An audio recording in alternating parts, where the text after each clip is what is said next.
ይህን ታሪክ ከሰማችሁ በኋላ እግዚአብሔር ወዳዘጋጀላችሁ በረከት መጓዝ ትጀምራላችሁ። ይህ ወጣት አባቱ ሊሞት እንደሆነ መልእክት ይደርሰዋል።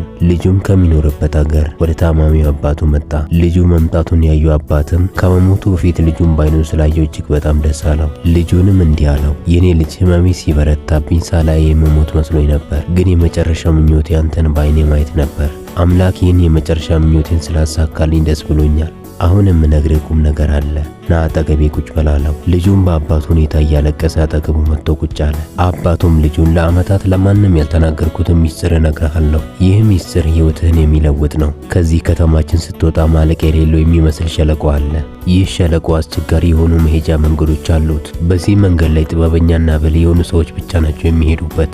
አካሄዱን ካላወቅበት ተንሸራተው ውሃ በሞላው ገደል ውስጥ ትገባለህ። ስለዚህ አንተ ደግሞ ብልህ ልጅ እንደሆንክ አውቃለሁ። ይህንን ጉዞ ለመጓዝ ዝግጁ ነህ አለው። ልጁም ይህንን ቃልህን የመጨረሻ ፍላጎትህንማ እንደምንም ብዬ አሳካዋለሁ፣ ግን አባቴ የዚህ ጉዞ መጨረሻ ምንድነው? የማገኘው ትርፍ ምንድነው? አለው። አባቱም ልክ ጉዞውን ስትጨርስ የመንገዱ መጨረሻ ላይ የመንገዱ ምልክት በሚጠፋበት ቦታ ላይ ስትደርስ የወርቅ ክምችት ታገኛለህ። የቀሪው ህይወት በረከት ነውና ይህንን ሚስጥር ለማንም አትናገር። ጉዞውንም ብቻህን ጀምረህ መጨረስ አለብህ። የጉዞ ወዳጅ ሊያዝ እንኳን ብትል ማንም ሰው የመንገዱን አስቸጋሪነት ተቋቁሞ አብሮ መጓዝ የሚችል የለም። ስለዚህ ይህንን ጉዞ ብቻህን ተጓዝ፣ ወርቁንም ብቻህን ታገኛለህ አለው። ልጁም በሰማው ነገር በመገረም በአንድ ጊዜ ደስታና ሐዘን ተደበላለቁበት። እናም አስቸጋሪውን ጉዞ ለመጓዝ ተዘጋጀ። አባቱን በሞት ካጣው በኋላ ጉዞውን ቀጠለ። ሸለቆው መሃል የነበረው መንገድ በጣም አስፈሪ ነበር። የተለያዩ እባቦች፣ ጊንጦች፣ ክፉ የሆኑ አውሬዎች ነበሩ። አባቱ ስለነዚህ ጎጂ አውሬዎች አልነገረውም ነበር። ልጁም የመንገዱ መሃል ላይ ደርሶ በጣም ስለፈራ ጉዞውን አቋርጦ ለመመለስ አሰበ።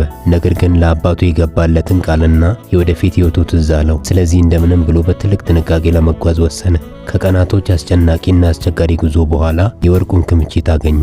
ወርቆቹንም ቆፍሮ አወጣ። በመጨረሻም ወርቆቹን ይዞ ከሸለቆ ለመውጣት ጉዞ ጀመረ። ጉዞ እንደመጀመሪያው አልከበደውም ነበር። መጀመሪያ ላይ የመንገዱን ሁኔታ ስለተረዳ ለመመለስ አልተቸገረም። ለቀሪው ዘመኑ ሁሉ የሚሆን ምርኮና ውርስ ይዞ የመከራውን መንገድ ጨረሰ። ይሄ ታሪክ የእግዚአብሔርን ቸርነት፣ እረኝነቱንና የሰው ልጅን የህይወት መንገድ የሚያሳይ ነው። መጽሐፍ ቅዱሳችን መዝሙር 84 ቁጥር 6 ላይ በለቅሶ ሸለቆ ውስጥ በወሰነው ስፍራ የሕግ መምህር በረከትን ይሰጣልና ከኃይል ወደ ኃይል ይሄዳሉ ይላል። እግዚአብሔር የህይወትን ሸለቆ እንድንጓዝ የሚያደርገን የጉዞ ፍጻሜ ላይ በረከትን አከማችቶልን ነው። መንገዱ አስቸጋሪና አስፈሪ ቢሆንም መጨረሻው ግን የዘመናት ደስታና ሳቅን የሚሰጠን ነው። ስለዚህ አሁን ያላችሁበት ጊዜ ለአንዳንዶቻችሁ የጉዞ መጀመሪያ፣ ለአንዳንዶቻችሁ ደግሞ የጉዞ መጨረሻ ሊሆን ይችላል። እግዚአብሔር መንገዱን አሳስቶ እንዳልነገራችሁ እወቁ። አሁን የምትሄዱበት መንገድ እግዚአብሔር ወዳየላችሁ በረከት ያደርሳችኋል። ነገር ግን በአንድ ነገር እርግጠኛ ሁኑ። እግዚአብሔር አብሮኛል ወይ ወይም እኔ ከአምላኬ ጋር ነኝ ወይ የሚለውን እርግጠኛ ሁኑ።